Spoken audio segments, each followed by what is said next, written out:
Jangan pernah ketika kamu membuat konten itu tidak diberi judul, karena penentuan judul itu sangat penting.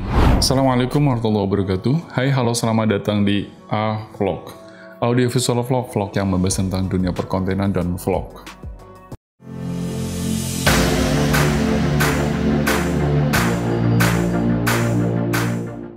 Kamu kesulitan memahami dan mengaplikasikan algoritma pada YouTube? Di video kali ini saya akan bahas bagaimana caranya memahami dan mengaplikasikan algoritma pada YouTube.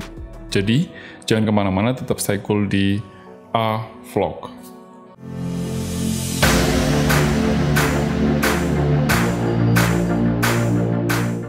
Masih di series bagaimana cara membangun YouTube mudah mendapatkan subscriber dan gampang dapat cuannya. Jika di video sebelumnya saya sudah bahas bagaimana cara menentukan niche dan bagaimana cara membuat sebuah konten yang berkualitas, maka di video kali ini saya akan membahas kelanjutan dari 2 video sebelumnya, karena saya sudah janji ada 8 hal yang akan saya bahas di bagaimana caranya nge-YouTube yang baik dan benar.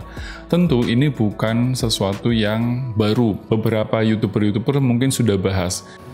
Disclaimer, di video ini saya gunakan ejaan SEO versi bahasa Indonesia, bukan SEO dengan bahasa Inggris, supaya mudah dipahami. Di video kali ini saya akan membahas bagaimana caranya mengoptimalkan konten dengan SEO dan algoritma pada YouTube.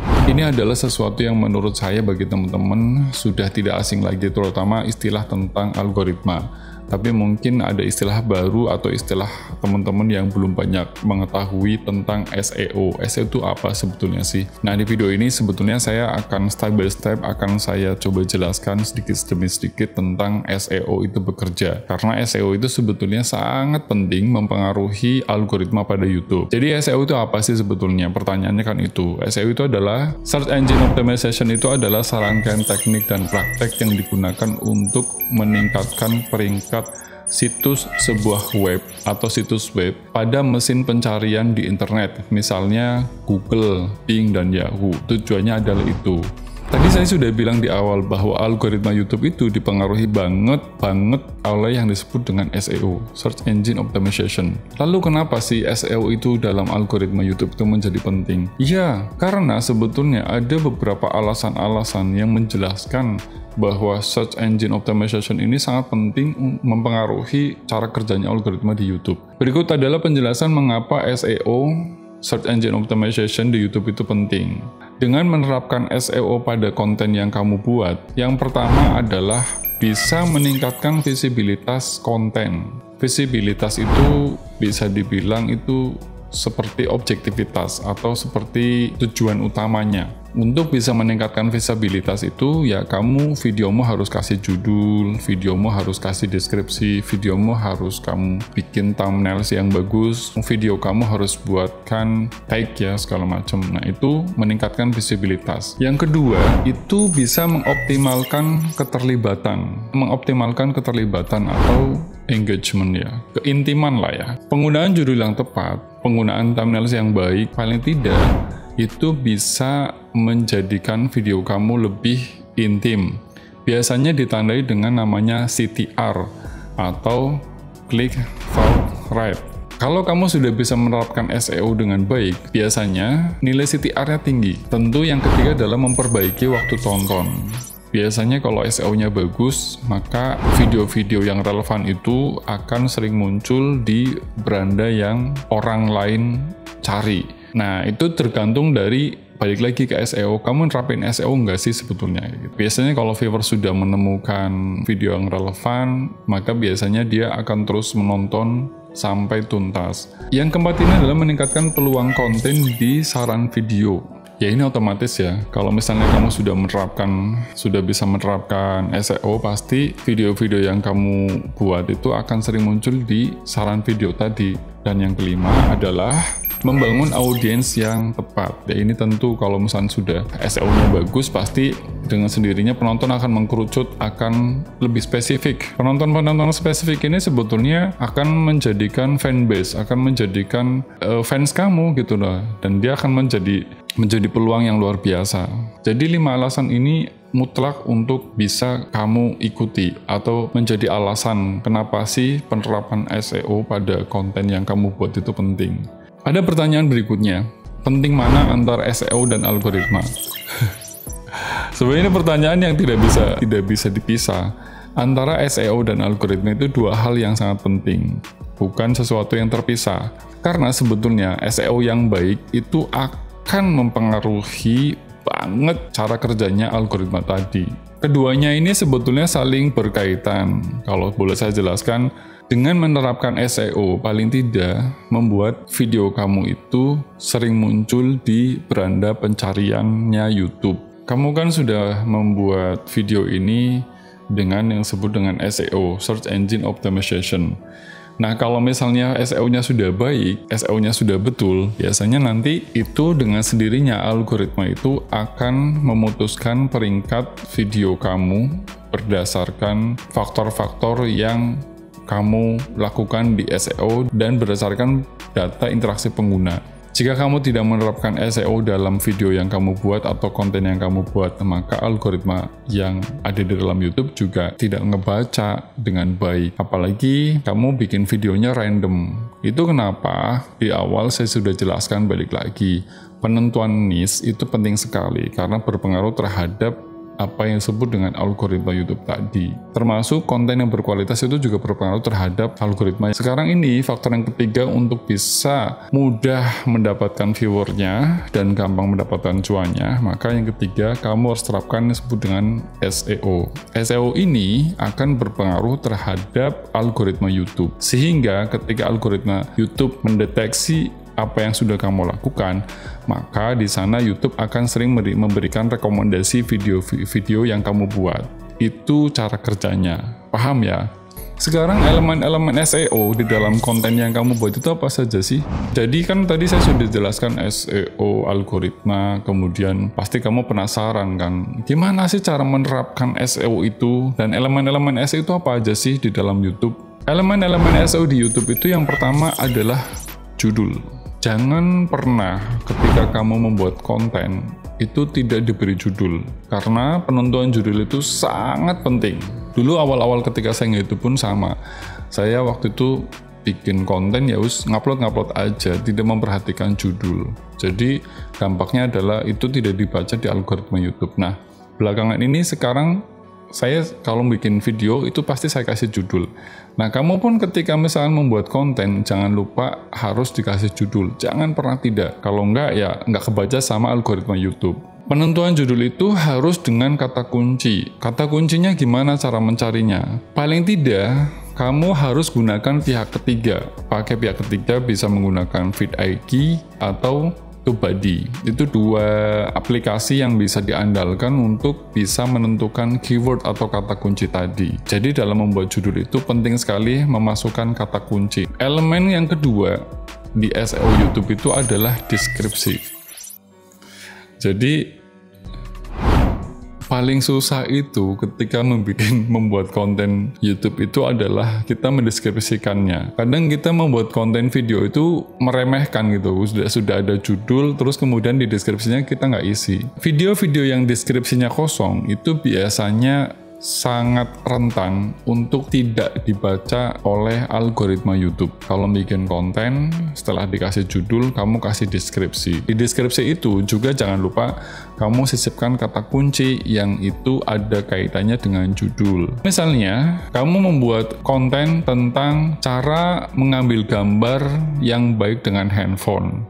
Itu kan judulnya, maka ketika di deskripsi, biasanya kalimat judul itu juga dimasukkan dalam deskripsi, lalu nanti dijelaskan secara singkat saja, jangan terlalu panjang. Yang terpenting adalah di deskripsi itu mengandung kata kunci, keyword. Yang ketiga adalah elemen yang ketiga itu adalah tag. Cuma sekarang ini YouTube ini tag tidak vital banget ya, tidak penting banget. Jadi yang paling penting itu ya judul dan deskripsi. Yang keempat itu thumbnails. Nah, ini thumbnails itu gampang-gampang susah. Di video sebelumnya saya pernah bahas bahwa thumbnails yang baik di YouTube itu adalah thumbnails yang kontras, kemudian relevan dengan judul. Itu yang akan menjadi rekomendasi oleh algoritmanya YouTube. Jadi kunci membuat thumbnails yang baik itu Yang pertama kontras, yang kedua ada relevansi dengan judul, yang ketiga gambarnya harus terang, yang keempat itu desainnya juga tidak terlalu norak. Nanti teman-teman kalau bikin thumbnail di sana belajar desain lah ya, belajar psikologi warna, belajar bagaimana penggunaan warna yang baik, itu yang paling penting. Dan yang kelima itu adalah transkrip atau subtitle. Ternyata transkrip dan subtitle itu juga mempengaruhi algoritmanya YouTube. Jelas ya, nah ini rahasianya. Jadi rahasia kamu ngebangun YouTube supaya gampang dapat subscribernya dan mudah mendapat cuannya adalah ini, SEO. Nah, SEO itu di dalam YouTube itu meliputi 5 hal. Yang pertama judul, yang kedua deskripsi, yang ketiga teks, yang keempat thumbnails, dan yang kelima adalah transkrip dan subtitle. Itu penting sekali. Itu rahasianya. Silakan teman-teman nanti ketika membuat konten untuk YouTube, 5 hal ini diterapkan. Lalu muncul pertanyaan berikutnya. Pertanyaan berikutnya itu apa? Gimana sih cara kerjanya algoritma YouTube itu? Meskipun di beberapa video-video yang ada di YouTube juga sudah menjelaskan algoritma YouTube itu begini.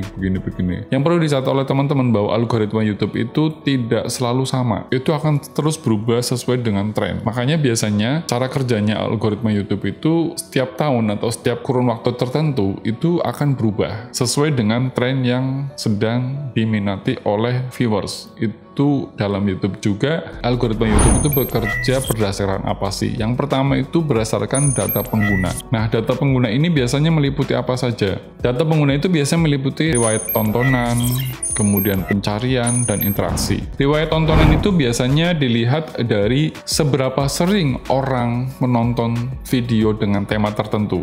Kan kita kalau misalkan kalau mau cari video di dalam YouTube, itu biasanya kan di mesin pencarian itu di atas ketika kita klik apa misalnya orang lagi ngarahnya banyak mencari tentang how to, atau orang banyak mencari tentang vlog, atau orang banyak mencari tentang review, atau orang banyak mencarinya tentang podcast. Nah, itu biasanya algoritma YouTube itu dengan sendirinya akan memunculkan dalam mesin pencarian itu kata-kata kunci tadi itu sering muncul, dengan mudahnya akan muncul gitu. Kemudian interaksi ini biasanya dipengaruhi oleh like, dislike, komentar, share, atau berlangganan tadi atau subscriber tadi. Ini sangat mempengaruhi. Jadi kalau misalnya data pengguna ini bekerja dengan baik, ya otomatis kamu juga dapat cuannya dengan mudah gitu loh, dengan gampang, karena subscribernya misalnya tadi kan ada riwayat nonton, riwayat tontonan, pencarian, kemudian interaksi. Nah, interaksi ini penting sekali. Kan? Makin banyak orang suka dengan video kamu, makin baik direkomendasikan sama YouTube.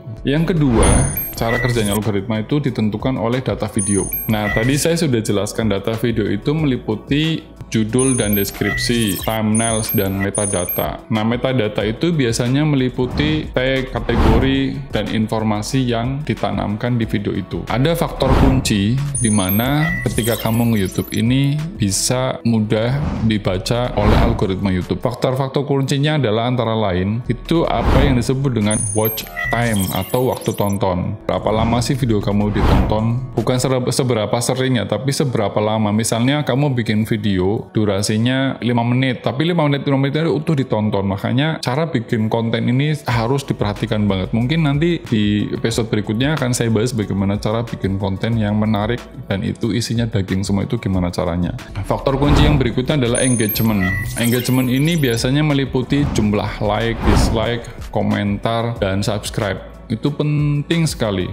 Kalau misalnya teman-teman sudah bisa mencapai titik itu, biasanya video yang kamu buat atau konten yang kamu buat itu dengan mudahnya direkomendasikan oleh YouTube. Kemudian berikutnya adalah yang ketiga, faktor kunci itu ditentukan oleh retention rate atau tingkat retensi. Dengan retensi video yang tinggi, biasanya si algoritma YouTube ini juga akan secara otomatis merekomendasikan. Yang keempat adalah yang tadi saya bilang ada yang disebut dengan CTR atau click through rate. Jadi seberapa sering video kamu diklik oleh viewers. Faktor yang menentukan CTR-nya tinggi itu karena thumbnails yang kamu buat menarik. Jelas ya, jadi faktor-faktor kuncian di dalam algoritma YouTube itu meliputi watch time, engagement, retention rate, kemudian CTR atau click through rate. Sekali lagi, penerapan SEO di dalam konten yang kamu buat itu berpengaruh sekali terhadap algoritma di YouTube. Kalau kamu sudah bisa menerapkan SEO dengan baik, dengan elemen-elemen yang sudah saya jelaskan tadi, maka kamu dengan sendirinya untuk mendapatkan subscriber dan mendapatkan viewers yang banyak atau jam tayang banyak, kemudian endingnya adalah, tujuan besarnya adalah kamu cepat mendapatkan cuannya. Itu otomatis. Tentu teman-teman bertanya, niche-nya sudah bisa nentuin, terus bikin konten yang berkualitas kamu sudah bisa, kamu bikin SEO-nya juga udah bagus. Selanjutnya adalah yang menentukan berikutnya supaya kamu sukses dalam YouTube adalah jadwal upload-nya. Nah, ini juga menjadi kuncian. Di video berikutnya, itu akan saya bahas. Semoga tips-tips yang saya sampaikan ini cukup bermanfaat untuk teman-teman. Jika kamu suka dengan video ini, kamu bisa beri like, kamu bisa share, kamu bisa subscribe. Kalau ada pertanyaan atau hal-hal yang menjadi kritikan dan saran, silakan isi kolom komentar. Dan semoga saya masih bisa memberikan tips-tips menarik lainnya. Terima kasih semuanya, semoga bermanfaat apa yang sudah saya berikan. Dan salam A Vlog.